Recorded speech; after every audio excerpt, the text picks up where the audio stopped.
Breaking news చూస్తున్నాం. యామెన్లో ఘోర ప్రమాదం జరిగింది. యామెన్ సముద్ర జలాల్లో పడవ బోల్తా పడి 68 మంది ఆఫ్రికన్ వలస జీవులు మృతి చెందగా 74 మంది గల్లంతయ్యారు. ప్రమాద సమయంలో ఆ పడవలో మొత్తం 154 మంది ఇథియోపియన్ వలసదారులు ప్రయాణిస్తున్నట్లుగా సమాచారం. వారిలో 12 మంది ఈ ప్రమాదం నుంచి బయటపడ్డారు.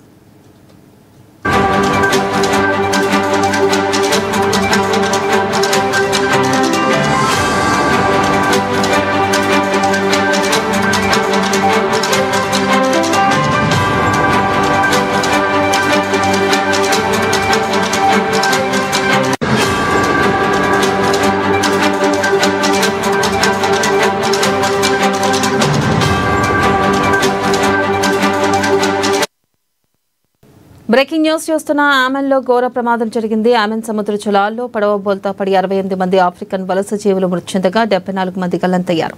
ప్రమాద సమయంలో ఆ పడవలో మొత్తం 154 మంది ఇథియోపియన్ వలసదారులు ప్రయాణిస్తున్నట్లుగా సమాచారం. ఇక వారిలో 12 మంది ఈ ప్రమాదం నుంచి బయటపడ్డారు.